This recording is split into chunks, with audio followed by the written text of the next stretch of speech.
Going to be my magician here. Yay! Here we are. Can you believe it's November? We're doing our gathering for November. It blows my mind. So for my 26 people that are on here, number one, sorry, I'm so dark. Be jealous because I'm in Florida. So I'm sitting out on a balcony. You can't see the beach because it's dark, but that's where I am doing this. But if you have never been to a virtual gathering before and you're like, hey lady, it's 6:55, you're not Ginger and it's early. What is going on in the world? I'm Julie Bowen. I am happy to be here tonight, and I am about to do our giveaway for October VIPs. So if you attended the October gathering and you're a VIP, you have probably heard, but if you haven't, in our fabulous little magic world, I pull your name and I compare them, and then we get to do a giveaway. So last month we did a cleaning stick, and it was super fun, and I have made it, and it works very, very well. So if you haven't, that video is live on our YouTube. Make sure you go watch it. But if you were there, your name is going to be on this wheel because you're a VIP and you watched it, and we thank you so much for coming because it's VIP appreciation. So look, there's 35 people here watching me. So let's get this show on the road, Julie. Let's get this show on the road. All right, we are going to screen share. We're going to do this, and it's going to be itty bitty. So bear with me because it's going to be itty bitty for a moment. Come here, baby. Let's see here. Oh, I'm trying to make it bigger, but Zoom doesn't want me to. Stop, Zoom. Go away. Here we go. Here we go. Winning. Already. Now we don't want it to be. All right, we're going to click to spin. See what happens. If you are a VIP and you attended last month, welcome, welcome, your chance to win. Oh my gosh, you know what's super funny about that? That is my second cousin, and she lives in Texas. So congratulations, Gail. That's so exciting. Congratulations. It was her first virtual gathering last month. So how funny. Welcome. Congratulations. That's super, super fun. Yay. Okay. I'm going to stop sharing, and then we'll go back to my pretty face. So, like I said, if you guys are new here, I know we have 39 people already on here. Go ahead and throw in the chat where you all are from, what you're planning to do for Thanksgiving, all of that fun stuff. I'm going to be on here for a few more minutes, but if you are just logging on and you're wondering why I'm here and it's early, don't worry. You haven't missed anything. I promise you haven't missed anything. We are doing our giveaway for last month's VIP attendees to our virtual gathering. So, let's see. April is going to spend some time with family. I'm going to chat. Let's see what's going on in my chat here because I only have a few more minutes. Let's see. Jen. I lost her. Jen, no plans for Thanksgiving, probably movie day in my pajamas. Winning. That sounds fantastic. Violet's from Oklahoma. What's going on? I got more people. Ohio, Tennessee. More people from Oklahoma. Hi from Idaho. You guys are all over. Let's see. New Jersey and New York. Man, I've got all kinds of fun people on here. Yay! So again, I will say it because I know I keep repeating myself. I promise I won't do this the whole time. But if you are just getting on here, I just did the VIP attendee giveaway for October. So Gail Edwards, if you are in here, you are a winner. And if not, I will be in touch with you. You win one of our soap baskets. So I'm so excited for tonight's gathering. We are talking bees. Cindy's going to hop on here in 2 minutes and talk about what's going on. But if you didn't hear my question, go ahead and throw in the chat. Number one, where you're from. See my virtual background? That's for our special month this month, but I won't say about that. Throw where you're from and what you're doing for Thanksgiving because it is the month already. We had 2 months left in 2022. Where did 2022 go? I don't know. I say that. It's the days are, what's the saying? The days are long, but the years are short, something like that. That's what I feel like. I feel like that hardcore tonight. So I'm so excited. Oh, Tammy, family's coming in for Thanksgiving. That's so awesome. Yay. Hi, guys. Wow, we got 47 people on here already. We got 1 more minute. I don't know. So if you, again, for your family, let's see what Carla's doing. I'm going to click on the chat again. What's Carla doing? She's from Kansas. You're not far from me. I'm in Oklahoma, but Kansas is not where, Midwest Kansas. Family coming to my house. You guys are Georgia. Awesome. All 3 of our 20. The 20s are hard to get your adult kids home for Thanksgiving. So you guys are rocking it. Hi, Judith from Georgia. Awesome. I'm so excited to talk bees. Okay. Miss Cindy, here you are. It's 7 o'clock. Well, it's 7 o'clock where I am. It's 8 o'clock where you are. And it's 6, 5, 4, 3. Who knows where everyone is. So I'll let you take over. Hello, everybody. Thank you for being here. And yes, please, as you're getting on, continue to put your name and where you're from in the chat. We really, really appreciate it. My name is Cindy. I am the founder of the National Ladies Homestead Gathering, and appreciate you all getting on here tonight. It's a fun story. We didn't always have virtual gatherings. Thank you, COVID. And then we realized that we actually were reaching an audience of women who didn't have a chapter, or for some reason they weren't able to make it to their chapter's gathering for the month. And so even though it started out giving everybody the sharing knowledge during the month during COVID, we've kept it because it's been very popular, and we feel like we're reaching that we haven't been able to because of them not having a local chapter. Which brings me to Julie just mentioned it on her logo. You'll see a different letter that's on there for the O in home, and it looks like a heart. That is the symbol for Giving Tuesday. And this month we are actually promoting a Giving Tuesday along with our member appreciation, which we did last night. We did a live on that. So if you haven't been following us and are on here tonight, we are doing lives for our member appreciation, which is coinciding with our Giving Tuesday on Tuesday nights at 8 p.m. Eastern time. So just figure out which time zone you're in from there. And so it will be on our private network, our private community. Jess, if you want to throw that up in there, if you have that link for that, or we will be on our National Ladies Homestead Gathering Facebook page. And so that's every Tuesday night thank you, Jess. She's amazing because I just sprung that on her. Look how quick she is. We are going to be on here. Well, we are going to be talking about our member appreciation and Giving Tuesday every Tuesday for the month of November. So anyways, we are going to, yes, it can be put on a laptop. You just have to go to that address there, and there's a couple of questions that you have to ask, but we love our private online community. We pay for it. Actually, our VIP members pay for it, and that's their gift to everybody who's on there. We have well over, I think, and Miranda, when she hops on, she can correct me.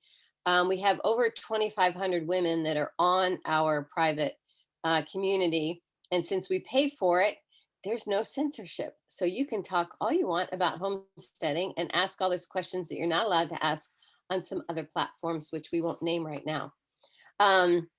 So anyways, I wanted to also bring you all up to date.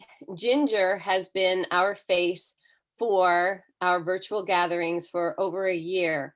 And as you know, all of us that are involved with the National Ladies Homestead Gathering are all volunteers, and life happens beyond the National Ladies Homestead Gathering. And for her, she's had a couple of family things that have come up. And so she has had to step down from working with us regarding the National Virtual Gathering. But Julie, that beautiful face you saw at the very beginning, who was doing the wheel and giving gifts away, and we've seen her before, she has stepped up and has taken Ginger's spot and is doing a phenomenal job. And the thing that's so cool is Julie and Jesse. Jesse is our behind the scene magician who can, I swear, do anything when it comes to technology. And so Julie and Jesse have been working behind the scenes for a while. And so now it's nice to have a face and a moderator who's going to get on here and run our virtual gatherings. And she also understands all the behind the scenes stuff. So we are very blessed to have her and Jesse, but I'm thankful that Julie is willing to come on and step in where Ginger had been. So we just wanted everybody to know that Ginger had wanted to be on here again tonight to just say goodbye to everybody, but family stuff came up, so she wasn't able to be here. So we are going to go ahead with our virtual gathering tonight. And I'm going to have Julie come on, and she's going to talk about our purpose statement and our mission statement for the National Ladies Homestead Gathering. And I will see you all in just a minute. Yes, you will, because she's presenting tonight. You guys, I'm so excited to be a part of this. I've been a part of it for a long time, but I love this. And while no one can take Ginger's place, I sure do have a good time doing this. So, hi guys. I love watching everyone in the chat. So, a couple of things before I get to our purpose and mission statement, which are super important. Number one, if you have questions tonight when we get there, make sure you use the Q&A function. I love the chat. It's super fun, but things go so fast, we lose it. So make sure you use the Q&A for tonight as we get going in that direction. So just FYI. Now, for those of you who don't know me, my name's Julie Bowen. Like Cindy said, I live in Oklahoma and we have a bunch of chapters there now. We're so lucky to have as many chapters as we do. I am part of the Rogers County chapter, and I won't be corny because I'll cry, but Ladies Homestead Gathering changed my life. And that sounds silly, but it really did, because I have lived on our homestead for 10 years and I could have cared less for 7 of them. I thought, this is so much work. There's no one that can help me. I don't know what I'm doing. The internet is full of all these Instagram people. It wasn't until a friend invited me to Ladies Homestead Gathering that I found this community that has inspired me to do all kinds of things. Like, we have Dexter cattle now, and we have the best chickens for our area, and we have a greenhouse, and we're growing food all year long. And I've finally learned to pressure can and do all those things. So that brings me to our purpose statement, because it speaks so much to my life, is that it's empowering women through homesteading. And that's exactly what it does. Whether you have just the virtual gatherings or you have a local chapter, the website, our private online community, there's all kinds of ways to feel empowered through homesteading with this group. It is so powerful. It's so much fun. And there's so many ways to get plugged in. And that's part of our mission statement. Our mission statement is that we share knowledge, we build community, and we grow friendships. And I have experienced all of those. I have learned so much. I have built our Oklahoma community, started with 1 chapter, and now I think we're up to 6 or 7. Like, it's so awesome. It builds your community, and you share knowledge, and you grow friendships, and you're empowered through homesteading. And something that I feel like everyone needs to know who's on this call, because bees are a big topic. So except we've got already 78 people in here, but I want to remind all of you all that homesteading is not a land requirement. You do not need to live on 500 acres. I live on 10 acres, and there's some people that live on 0.2 acres, and there's some people that live in an apartment. All we want out of you for homesteading is that if you want to do something at home, we consider you a homesteader. You don't need to have 10 years of preserved food and canned goods in your basement. If you want to try to make your own soap stick like we did last month, or you want to make your own cleaner, or you want to have bees, there's so many ways to do that. And we're so excited for you guys to be here. And I am pumped. I'm super pumped. So I've shared a little bit about myself. Oh yeah. Sheila says homesteading is attitude. For sure. That's all it is. If you want to do something at home instead, we consider you a homesteader. And that is why this group is so awesome. It's so welcoming and so encouraging. So I love you all so much. Part of that is having this awesome community that we do. And we celebrate each other. So Miranda has our Atta Girls for the month. And these are one of my favorite parts, because they tell people get to share anything from something small to something big. And we need to celebrate all of those victories. So Miranda, would you like to come on and share all of the fun things? There she is. There's that pretty lady. Hi, ladies. So happy to be here tonight. I am going to share Atta Girls with you from the last month. If you're interested in submitting your own Atta Girl, please visit our private community, community.nlhg.org, and look for a post. And it's going to say right there, it's time to share our Atta Girls. Remember, nothing is too small to share. And I really want to emphasize that, ladies. Nothing is too small to share. We want to celebrate in your accomplishments. So head over to that private community, drop your Atta Girls in that post, and maybe yours will get shared next month. So I'm going to go ahead and dive right in, because we've got a lot of Atta Girls that were shared with us. Judy Winkleman said she just signed up to take classes to get her Master Herbalist certification. Way to go, Judy. Sheila Birch said she canned meat for the first time, beef venison stew and chicken soup. plus the usual canning of applesauce and apple butter. I love apple butter, Sheila. Absolutely love it. So add a girl there. She also said she just celebrated 20 years of marriage with her husband. Happy anniversary, Sheila. That is a fantastic thing. So love it. Violet Berry says she taught herself how to use a sewing machine. Her daughter and she harvested potatoes for the first time, and she made fire cider and oil of oregano at their October gathering. So Violet, I believe, belongs to one of our Oklahoma chapters. So add a girl, Violet. That's pretty exciting. Beth Washburn shared that yesterday, that was a couple of days ago, we moved 2 tons of wood shavings around the property, finished garden cleanup, and cleaned all the animal pens, and it didn't end up in a fight. That alone is an atta girl, Beth. I feel that 100%. So atta girl. Murphy shared that she filled her pantry with home cooked, canned, and preserved foods this month. She redecorated a bedroom for her ailing brother to come and live with them.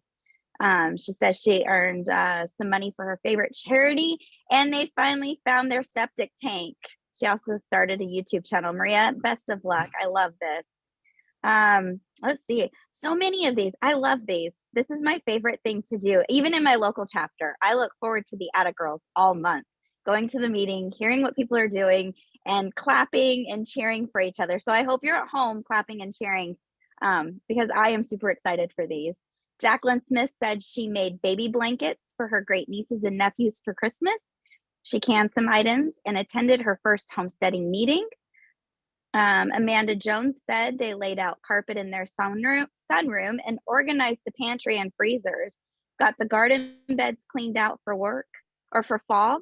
She says she changed apartments at work and received a raise, which is handy because we all know homesteading and farming takes a little bit of money sometimes. It's pretty awesome.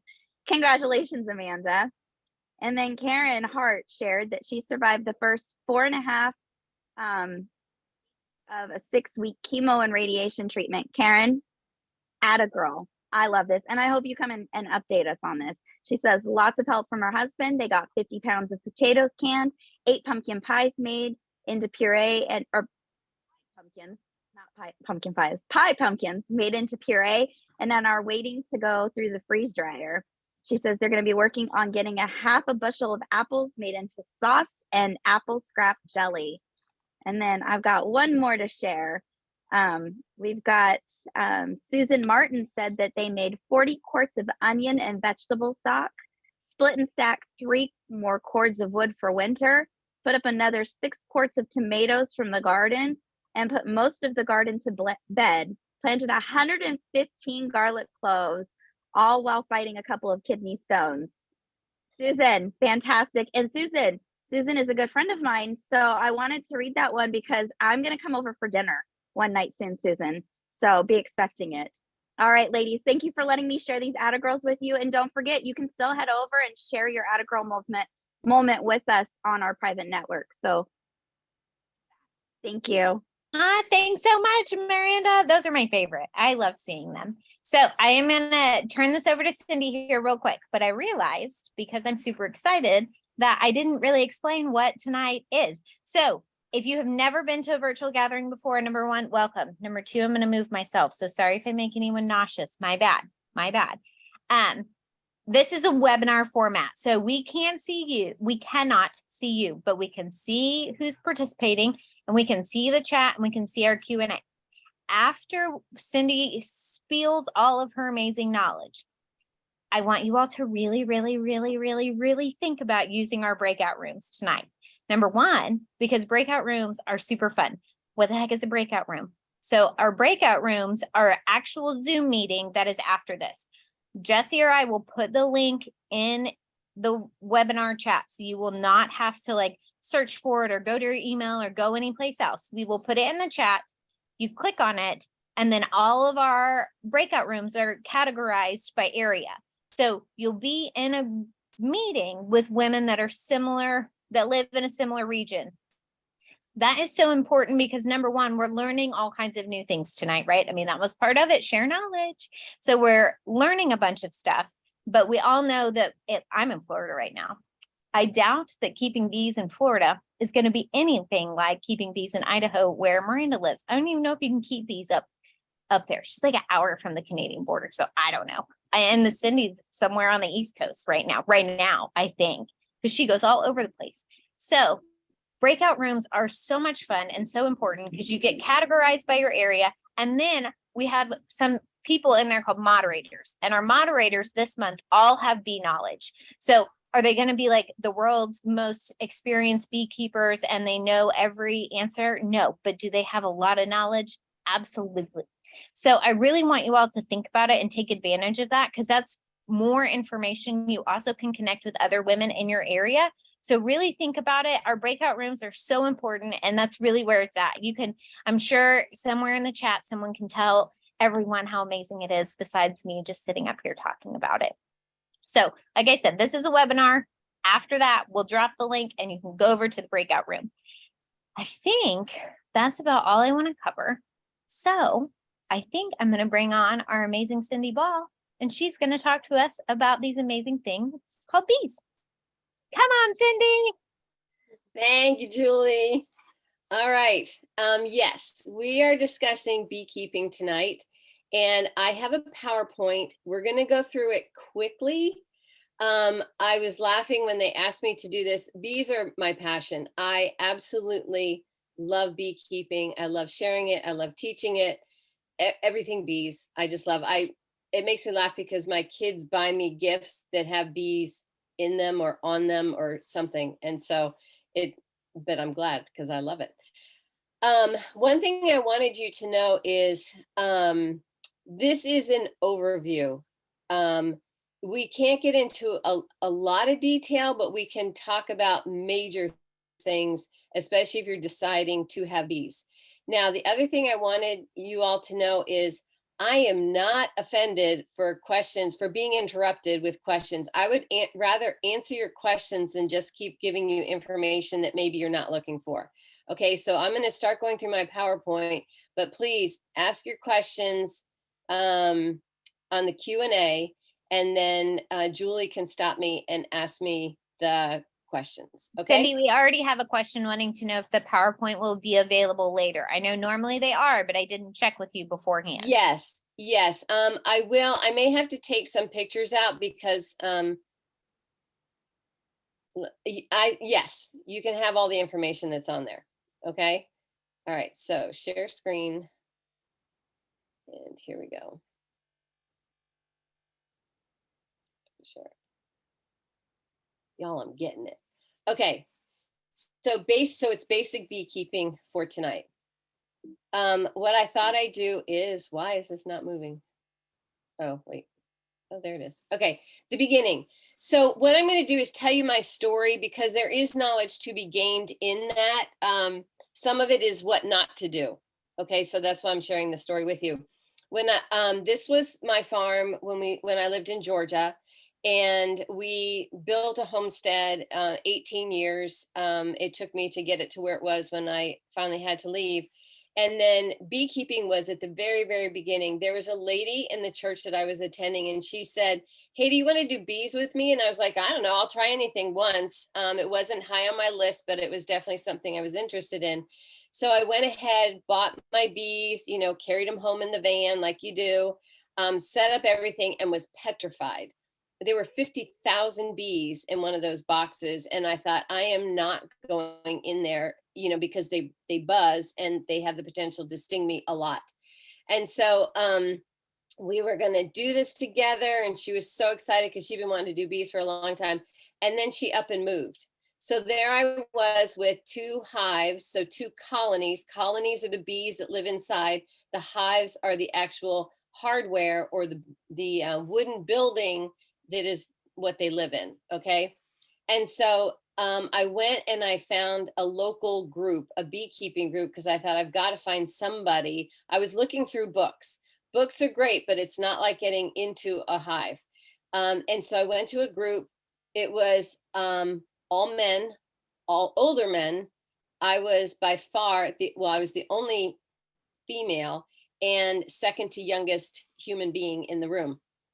And so I sat there and listened to it. And this was right when the varroa mite was just starting to make its presence in the United States. So these old timers, though they had a ton of knowledge, it was before the Varroa mite. So I was listening to all these stories, gaining knowledge, but then found out it was the wrong type of knowledge. So anyways, that was my very beginning. And so, like I said, I was a bit fearful because there were lots and lots of bees, and I didn't want to go into a hive, open up a hive by myself. So one of the older gentlemen that was in there, he kept asking me questions, and he said, because I said, I don't know what a queen cell looks like. The book says it looks like a peanut. Now, I also have to remind you all, when I started beekeeping, there was no internet. This was before that. And so I couldn't go on to Google, or there were no YouTube videos that you could go to. So all I had were books. And so in the book, it said it looked like a peanut. And when I opened up the hive and we started going through the frames, I was like, I don't see this peanut thing that they're talking about. And he was like, well, have you ever been in a hive, and seen what's all in there? And I said, no. And so he said, come to my apiary, which is the bee yard where all the hive bodies are. And he said, I'll take you through. So I went over in my suit, a little nervous. He opened up the hive body and started going through frames. And I was amazed. It was like, oh my gosh, the book said this and this, but I didn't know this is what this looked like. So in just one visit, he taught me a ton just by physically going through one of his hive bodies. These are the cells that they look like when there's baby bees that are in here. These are a couple of pictures that I took, and this one is, this is larva that is inside, and this photo's fuzzy, but this is the larva, because they are insects, and then they go through a metamorphosis and become, it's like a butterfly, and then they become the bees. And this is a baby bee being born, and they're just so cute. Oh my gosh, and I'll show you why, because they're fuzzy. This one is just emerging from the cell. And this is how you can tell a baby bee in the hive, is because they're fuzzy like that. And as they start walking around and running into each other and then start foraging, they lose all those hairs on the back of on their head and on their thorax. And it becomes smooth. And that's actually how you can tell the ages of bees, is by how smooth and dark, especially their head and their thorax are. So this was a friend of mine who decided he was going to get into the bees. So it was like, what is that word? It's the blind leading the blind in this. And we were harvesting, and he said, I think we should open up both of your hives. And I had one that was huge and the other one was huge, and but one was really, really huge. And he's like, no, let's just do it together.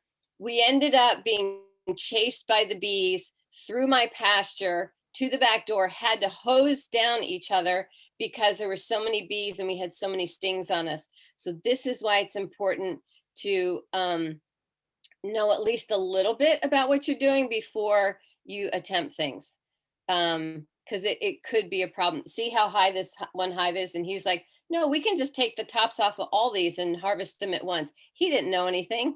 He knew as much as I do, which was zilch. So this gentleman in the blue shirt was at this bee club that I went to. His name is Bill Owens, and he was a third generation beekeeper. He was the only other person who was younger than me in this bee club.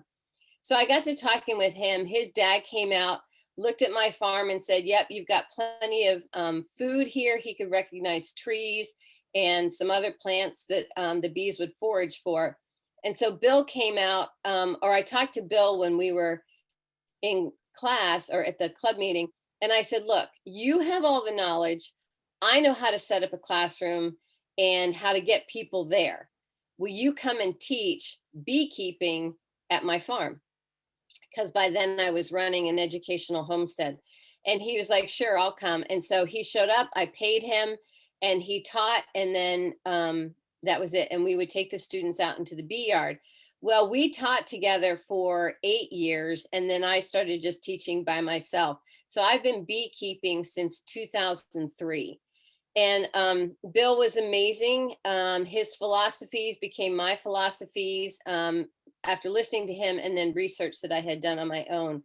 So I definitely recommend that you find somebody to mentor you, either one-on-one like that older gentleman did with me, or find a class, but make sure you get hands-on training in there, or a club where they will take you out into an apiary and open up the hive and start showing you things. Books are great. It doesn't replace hearing, smelling, seeing, touching. A book doesn't replace that. And that's what you need to become a really great beekeeper. So these are the classes that we held out in my apiary, and I loved it.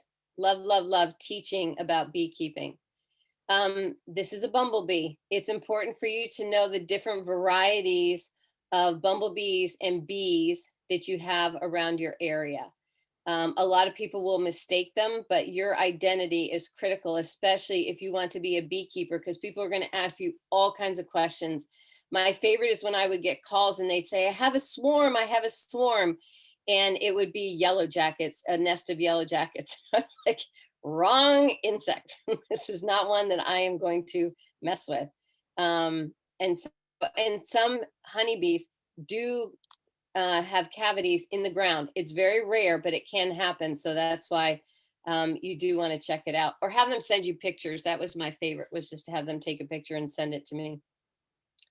Okay, again, just more teaching, learning by sight. The other thing to me that was so important is listening. The bees will tell you so much by how their buzz is. You can tell when they're calm, you can tell when they're agitated. There's just a lot that you can learn from what they sound like. I recommend to new beekeepers that you get a chair or a stool and put it outside, off to the one side, not directly in front, but to the side of the opening of your beehive, and just sit there and watch and listen and observe. That is your greatest teacher, is just observation. Here's just some more pictures of what we did during class, taking things apart. We eventually had the students, like for the test that I ran at the farm, they had to be able to go into a hive, identify an egg, identify larva. If they could find the queen, show me capped honey, capped brood, which are the babies, be able to put the whole thing back together and have a, physically be able to handle it, and then a working knowledge of what they were finding when they were in the hive. All right. And of course, the one product that everybody is looking for when they have bees is the honey. And this would Cindy? yeah. Sorry, I have a question. It says, will bumbles bother the colony? Sometimes they will. Not typically, but sometimes they will go in there. More times than not, you'll have problems with wasps or yellow jackets will sometimes get in there. And depending on how strong your colony is, they can fight them off. If it's weak, they will take over. When I was doing beekeeping in Montana last year, yellow jackets took over a weak colony. And no lie, I just don't like yellow jackets. And I was working with hundreds of yellow jackets trying to figure out what was going on in this particular hive with the colony. And I had yellow jackets all over me, like you would have bees all over you if you were working a healthy bee colony. So yes, sometimes these other insects will. All right.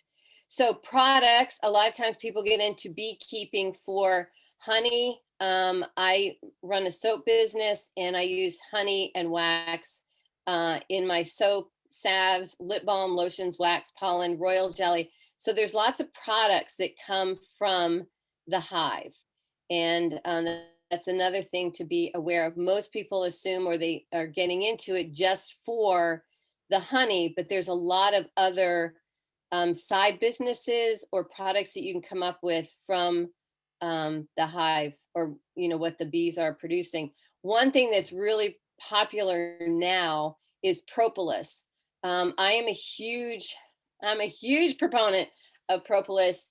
It's what the bees use. They will put it on the inside of the hardware, the woodenware, and they fill in all the crevices with it. And at first it was thought that it was just to fill in the crevices and the holes and stuff like that. But I actually got to chauffeur around this doctor who was from, I want to say either Wisconsin or Minnesota, and they do a lot of bee research up there. And she had done a specific study on propolis, and she did this whole presentation on it. And the bees use the propolis to build their immunity, and it makes for a healthier hive. So now, instead of having flat woodenware on the inside, you scrape it or make, divots in it so that the bees will produce and put in more propolis, which makes for a healthier hive or healthier Cin- colony. Cindy, do you Yep. have any input on horizontal hives? We're going to talk about that. Yeah, we'll talk about that in just a second. So anyways, the propolis that the bees use in their hives is actually great for humans. And that's my go-to. Anytime I feel like I'm getting sick, is I will just start taking propolis and use that. And it works really well for me. And I don't know if that's because I've been stung so many times that maybe I'm part bee. And so that's why my body responds really well to propolis. But I do highly recommend it. Okay, so then I also teach children, and I had the only certified children's beekeeping program in the state of Georgia. And so these were some of my first students. I'm just going to go through these real quick. This is another opportunity. If you feel confident enough as a beekeeper and you're a natural teacher, especially with children, think about this. Parents are always looking for unique things for their kids to get involved with. And I'll tell you what, if you know of a mom who's trying to teach their kid critical thinking, this is the occupation to get into, because as soon as you open up the top on a hive, you better be thinking, because you make the wrong decision and the consequences are immediate. Those stings last for a while. Their favorite was playing with the fire. And I'm just going to go through these real quick. This was an issue. She's a little short to be working that hive, but we may do. I let them just stand up on the stands, and then it worked great for them. This is when the kids have no fears. I would not let parents come when they wanted to with the class, because they're the ones that are standing over there going, and the kids don't know to be afraid yet. And so I wouldn't let the parents come in, and we had the best time. And the kids that I had, and I did it for several years, were amazing beekeepers, because they didn't have that fear. I also taught them what to do when they got stung, and it was not a big deal. And there's just more of them. The reason we did this, it was a cold day, and I put my hands over the opening of the hive, and the bees started crawling on my hands, and they're like, "That is the coolest thing. Can we do it?" And I said, "Sure." And then told them what they needed to do. And so after a while, the bees started crawling on their hands, and they thought that was the coolest thing ever. Here they are. Cindy, Yep. I hang up yellow jacket traps during the summer. Do bees go into yellow jacket traps? Not typically. With that, I can't remember I don't know what goes into a trap for yellow jacket. They tend to be carnivorous, and bees are not. They're vegetarians, I guess, if you will. And so I don't know what goes into a yellow jacket trap, but I've not ever had an issue with that, or known people who have had an issue with that. The biggest thing are hummingbird feeders, because they will go after that sugar water. So, all right, here's just some more of the children working the hives. All right, the other thing that I was able to do, and again, if you get into beekeeping, I actually was asked by a group in Nicaragua to come down as a teacher, and I went down and helped teach women how to be beekeepers, and then I taught them how to make soap, and we taught them how to harvest the honey so that they could take it to market and make money. It was very much a patriarchal society, and the men had control of the money. Often it was just lost in bottles of liquor. And so this gave the moms or the women some sort of control back. So was able to go there. It was just interesting learning. Of course, now we're working with the Africanized bees. This is one of them right here. It looks just like our honeybees that we have. I didn't find them to be any different. I never saw the attitude that you hear about where they were swarm and kill a person. I know that it's happened because it happened in Georgia. I did see over the years when I was there an aggression to the bees that we did not have when I first started. And that was due to the inbreeding of the Africanized bee that was coming up from South America or Central America into the southern states. But it's not anything you can't work with. It's just understanding these bees. And then we got to go to schools and to teach, very primitive in what we had to teach with, but they learned and it was great. And then I moved to Montana. And Cindy, when go ahead. here I am again. Is there a correct way to pull out a stinger other than just ripping it out? It's better if you have something straight edged to get it out, because the stinger will go in and there's a venom sac that's on the end, and that will continue to pulsate venom into your body. But you don't want to break the stinger off either. So if you have a hive tool that has a straight edge on it, and you just take it out that way, or a credit card, or something like that, or a thumbnail, like if you have, if you can just scrape that. You just want it to go straight though. And be careful not to squeeze that venom bag, because then you're just putting more venom into your system. Not that I'm a beekeeper, but as a first aid instructor, that's what we tell people to do, is that you use Yeah. something flat like a credit card, Yeah. get that away, wash with soap and water, and then put a bag of ice on, but don't put ice directly on your skin. Yeah, I'll tell you something's better than that. I did it at the ranch this last summer, and this person was just like, wow, this is amazing. And I said, yeah, it's a secret that only herbalists know about, and beekeepers. So the plantain plant, not the banana, but plantain, is phenomenal for taking the sting away. So I just happened in my apiary at the farm, I had plantain that was growing all over my my apiary in the bee yard. And so I taught my students, whether they were children or adults, to identify this plant. And if you got stung, go find the plant, chew it up, masticate it, and put it on the sting site. It also works for anything that stings you, fire ants also, and it will take that sting away right away. So that plant is amazing, So make sure you can identify it or know where it is if you're going to be keeping bees. If you don't have any, plant it. I mean, it's that good. So here we are in Montana. The gal who was running the ranch when I got there had just bought a bunch of bees, and she had no idea what she was doing with them. So incredibly grateful that I actually knew what I was doing. And so I did for 2 summers. I've helped keep bees in Montana. The biggest thing here, because I know there was a question about altitude. The altitude is not so much the difference. The biggest thing is your weather. The season is very short in Montana. They really don't start beekeeping because the snow is not gone, at least in the area where I am. So I'm up in the Rockies. The snow is not gone until the end of May. And so the bees don't really start foraging till then. The flowers come in fast and furious. And so they're busy. Bees never sleep. They work 24/7. In the summertime, a female will live about 6 weeks. They actually work themselves to death. There's a caste system. So as soon as a baby bee is born, their first job is to clean cells, starting with their own. I mean, how beautiful is that? What if our infants, as soon as they were born, kept their nursery tidy and clean? And baby bees do that. And then as they age, by certain days, they're able to do different chores. Like I think it's at day 14, they actually have a mechanism in their body that produces flakes of wax.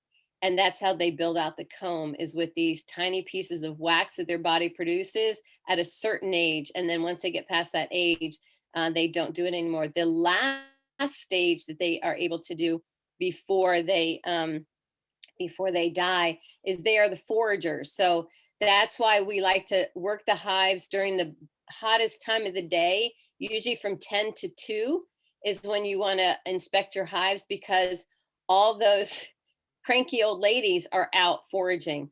And so they're not in the hive to come after you. So those are just a couple of tips. But anyways, beekeeping is possible in the colder weather. It's just very different. So keeping the bees themselves is not different.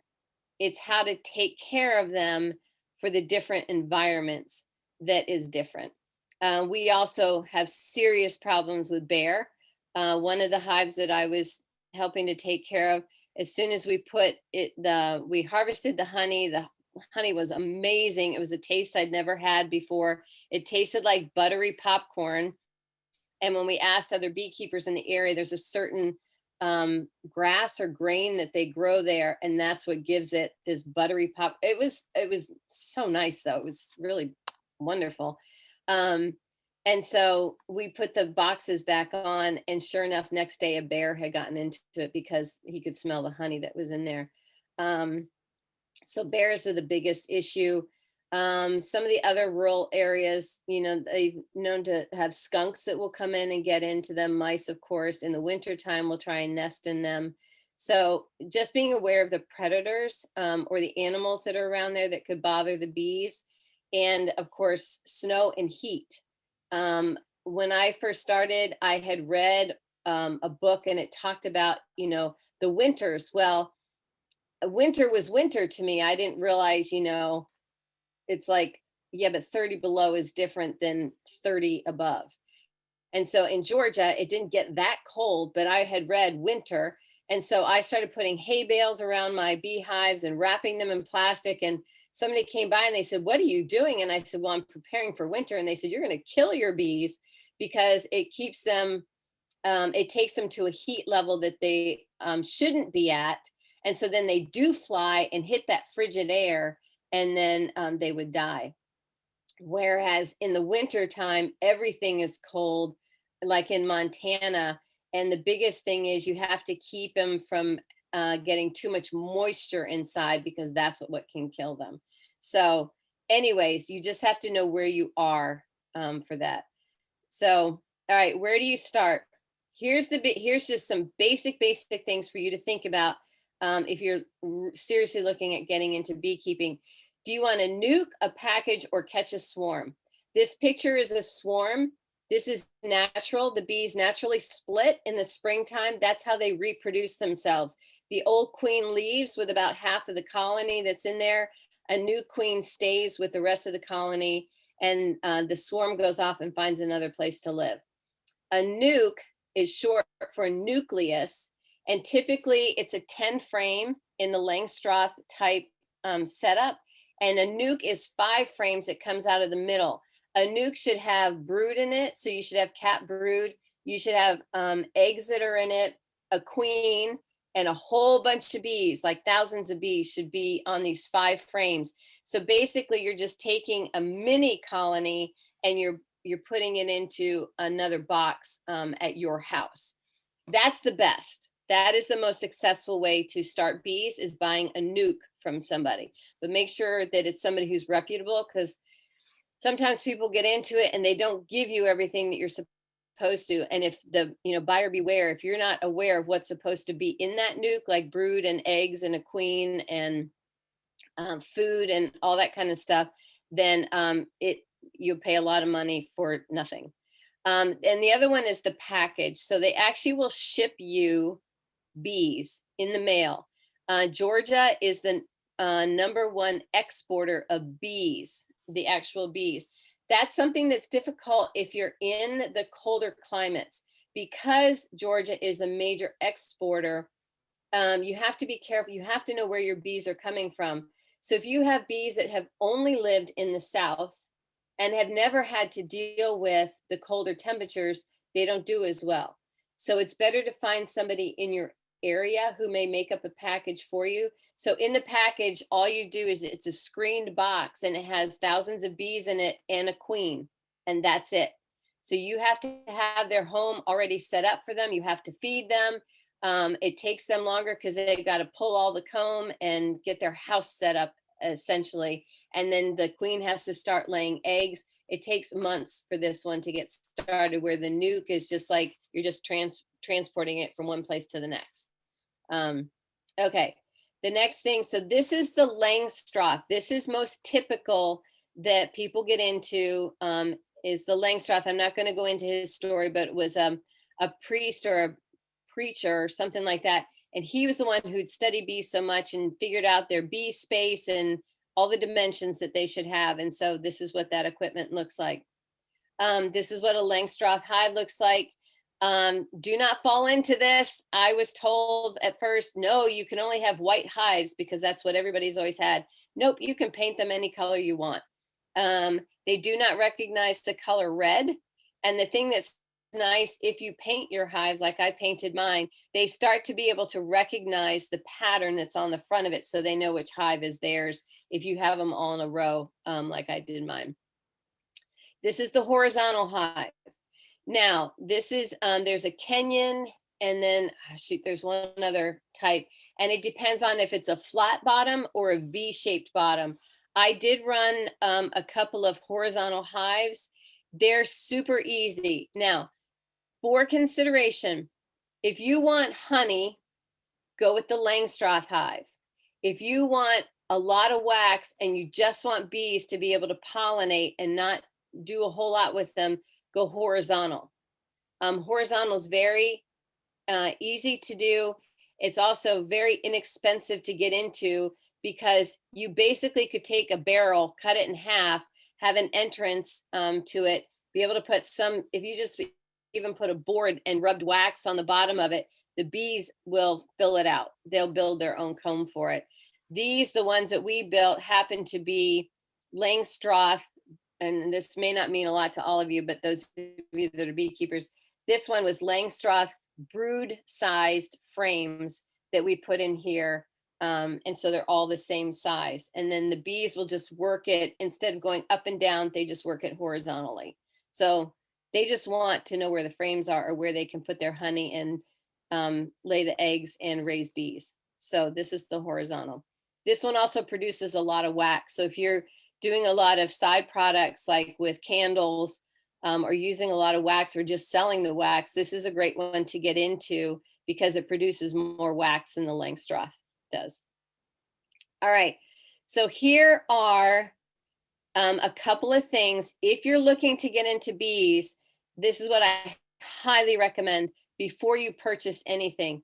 Join a local club, find a mentor, find a community. Even if there's other women that you find out or men that you know of that are doing this, start hanging out with them and then read books. You'll notice on here, I did not say watch YouTube videos. And here's the biggest mistake that I found in my 10 years of teaching.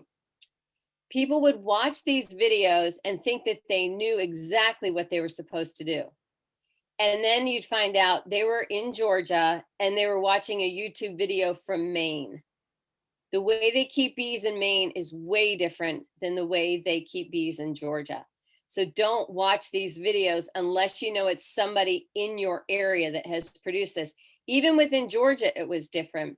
Where I was in the Piedmont area, so we were at the foothills of the Appalachian Mountains, we only had one harvest a year. Most places have two. And that was so in other parts of Georgia, but not where I was. We only had one nectar flow. And that's when we would harvest we would have we would harvest in August, but some places will harvest into September, October, and then they'll harvest earlier in the year, say like June, because they have two nectar flows that they're able to do. So make sure if you're watching videos that you watch it from your area. Yes. Sorry. What about a ware hive? W-A-R-R-E. Yeah, that I never had one of those. I had a friend who did them. They're all basically the same. The biggest thing is understanding how that hive works, but the bigger thing is understanding the bees. So if you can understand the bees and understand what the buzzing sounds like, how they run their home, essentially, the outside is not so much of a major factor, but understanding the bees is a big deal. Okay, because there's a bunch of different stuff that's out there. I've seen the ware. Here's the thing that you all need to know. If you had 10 beekeepers and you asked a single question, an opinion, you would get 12 answers because everybody has their own opinions on how to keep bees. And remember this is the other thing that we always said, you are a bee haver. Bees can leave whenever they want. There's no way, I mean, there's some tricks to keeping them there, but essentially if they want to go, they're gone. So you're a bee haver and feel very lucky if they decide to stay with you. Okay, here's some questions to ask yourself. All right, are you allergic to bee stings? And this may sound silly, but I had people that would come to my classes and I was like, I'd start off with this. How many of you have been stung by a bee? And I expected everybody to raise their hand, and I'd have some people go, nope, I've never been stung. And I said, do you know if you're allergic? And they go, nope, I have no idea. And I said, that might be a good idea to find out before you got into beekeeping.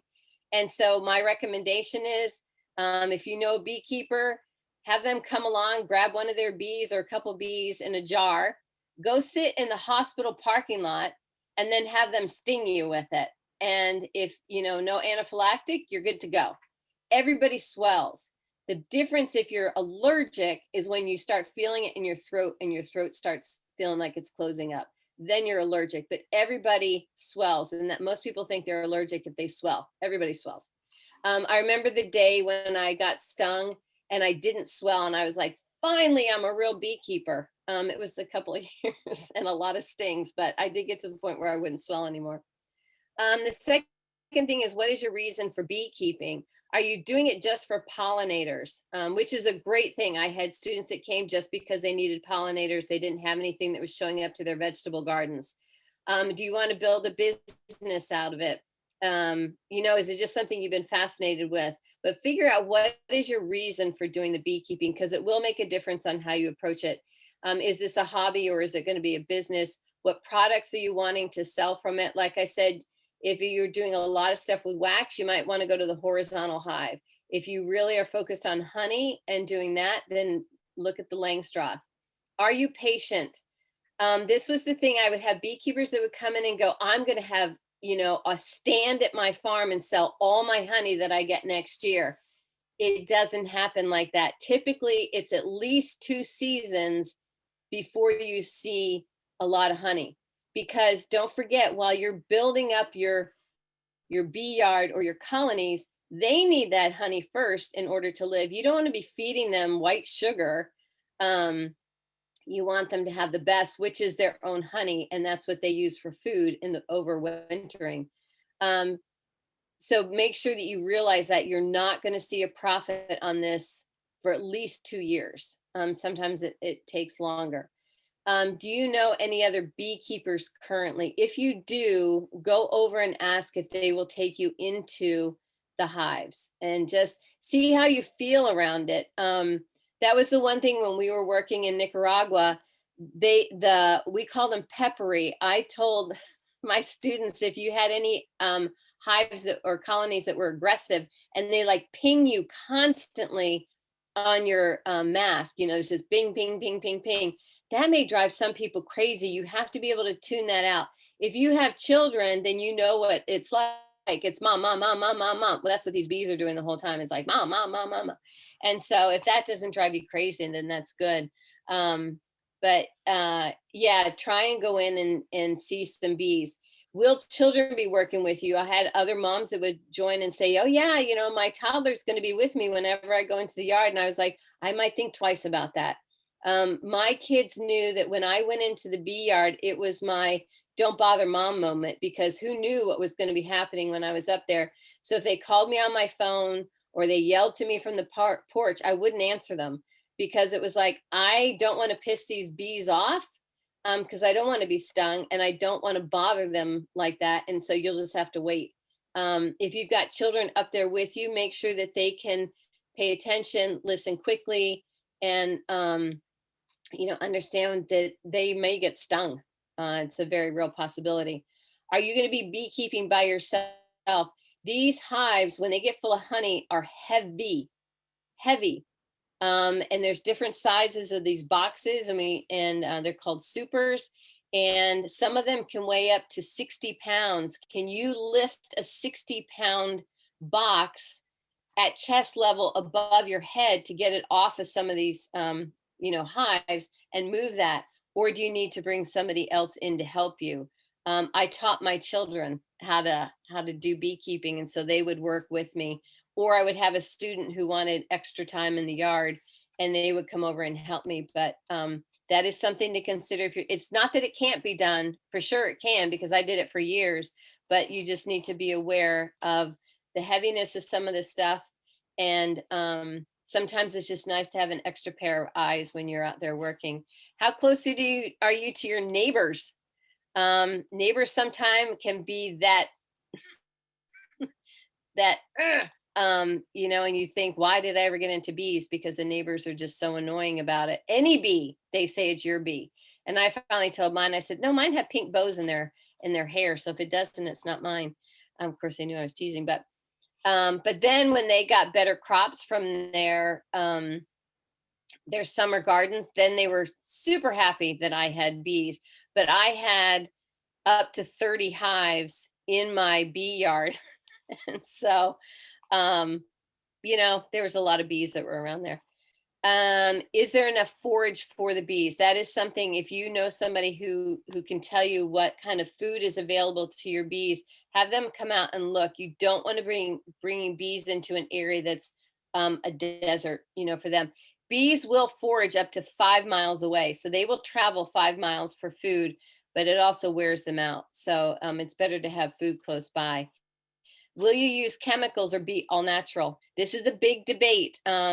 University of Georgia, I had one of my dear friends is head of the bee department there, and she is full on chemical, and I was not. And so we just decided one day we were not going to discuss that anymore. I will say my bees were very, very healthy and sought after because they were so strong. Where will you store your equipment? There's a lot of equipment that comes with this. And then where will you harvest your honey? It's sticky. You can't do it outside because as soon as the bees smell the honey, they will all be there. And so it has to be in an enclosed area. So make sure you know where to do that. And I don't have that down here, but this is not an inexpensive hobby to get into. So make sure that you are aware of that. And then here's my last, it's the beekeeping bits. You will buy bees in October for spring. Most people think that comes to spring and they're like, oh, I think I'll get bees. Nope, you have to think ahead. You have to buy bees in October for spring.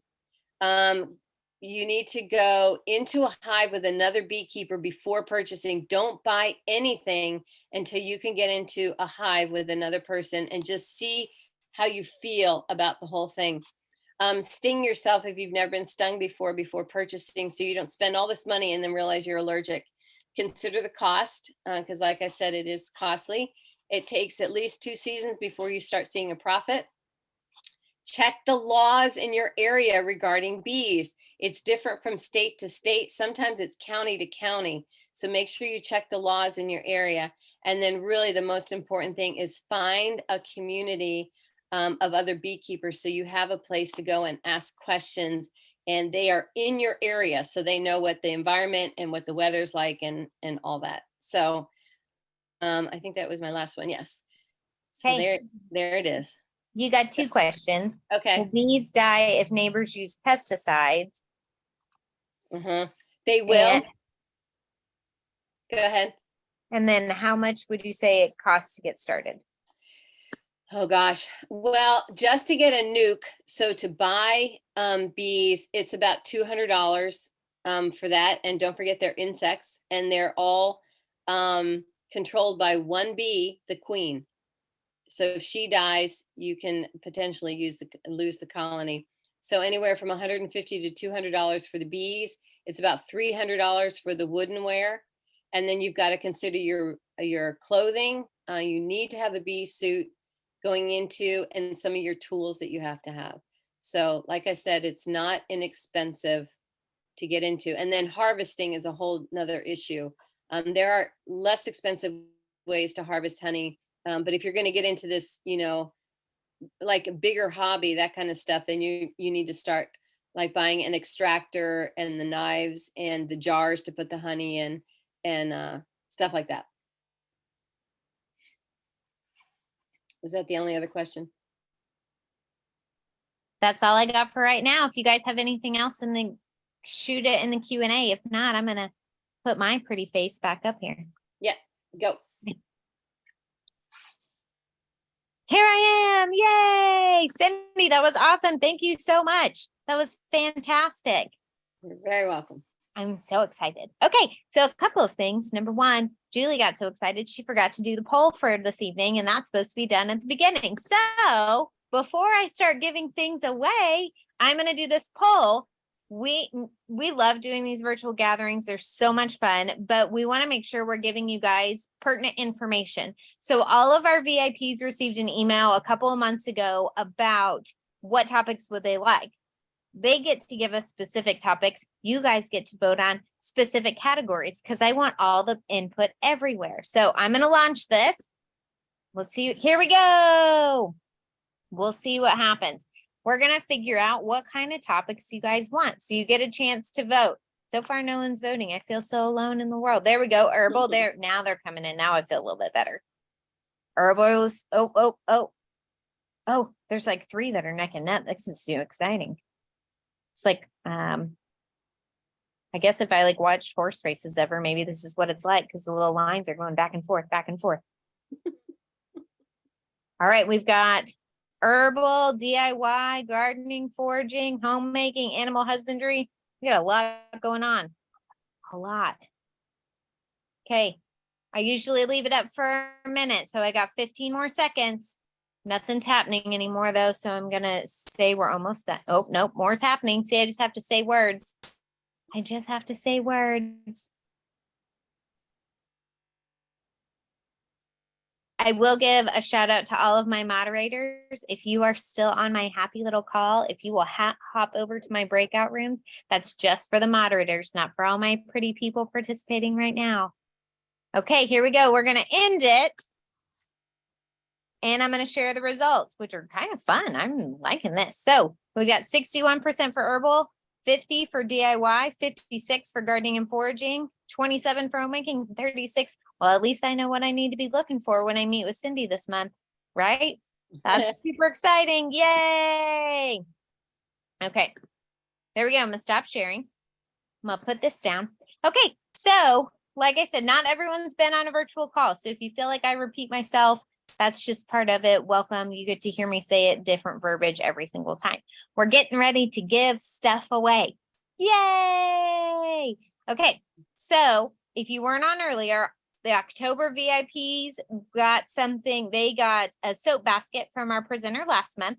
Gail Edwards was the winner of that. Now, Cindy, there she is over there. She is going to give away these cute little mugs. Aren't they super cute? We have 2 of these mugs. They're from William and Sonoma. Perfect. They have Awesome. beads on them. They're super cute. So all of our attendees for tonight have a chance to win these. So I've been silently working in the background for this. So let me share my screen so everyone can see me. Ah, Teresa, you're so sweet. I think you're amazing. Oh, we have Q&As. Let's see what I have. Oh, we have more Q&As for you. Well, so while I'm doing this, what can you do if a queen bee dies? You can requeen or put in a frame from another colony, but make sure it has day-old eggs in it and they'll raise their own queen. Oh, that's cool. Okay. Do you know anyone raising bees in the high desert? We can probably see if we can connect someone there. Yeah. Teresa McClure, I'll see what I can do about that. Done. All right. How do you deal with fluctuations in temperature? Spring in Pennsylvania is like a thaw and freeze, etc. So I actually am in Pennsylvania right now. I live between here and Montana. So so I'm aware of the temperatures that are here. Bees are fine. They will heat their hive. They keep it at a regulated temperature and they can move their wings in such a way that it either heats up the hive or it cools it down. But they will regulate that. That's super cool. That's very fun. Okay. These are amazing. How can I persuade my neighbors to not use pesticides or fertilizers? I feel like that could be a big Good question. luck. Yeah. It's really hard. You can, because I don't know, it's really, really difficult. It's really difficult. You can bribe them with honey. You can try to educate. What happens, there is all natural stuff that's out there if they want to try that. It just depends. A lot of people use that 7 dust and it only takes a little bit for the bees to bring it back on their legs and they can kill off a whole colony. Yeah, we live around commercial farmers. It's something you have to deal with. It's not fun. Do you have any issues with condensation in hives? You can. Sometimes it's when they're shaded too much. That's something you have to be careful of. And that would be the same with hive beetles. And wintering is when usually there's the biggest issue with condensation. Because you've got thousands of bees that are in there and they are producing a heat and there's some moisture. And when it starts dripping off of the top onto them, that's when you have the issues. Interesting. There are tricks though to stop it. It's just too much to go into right now. Makes sense. Can bees do temperatures of 115? Yes. Perfect. Kay, you asked where do we go to the breakout rooms? Jesse will put a link in our chat here for the breakout room. So don't worry, I have got you covered. I will make it all happen here in just a moment. So here we go. Okay, that's it for your question, Cindy. So I'm going to hop back. Hi, I'm going to share my screen and we're going to give away these cute little mugs. Oh, more Q&As. They came back. Oh, since we started our hive this spring, should I not harvest honey and let them have it over winter?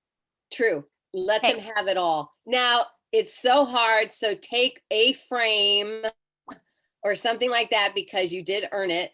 But then leave all the rest for your bees. Yep.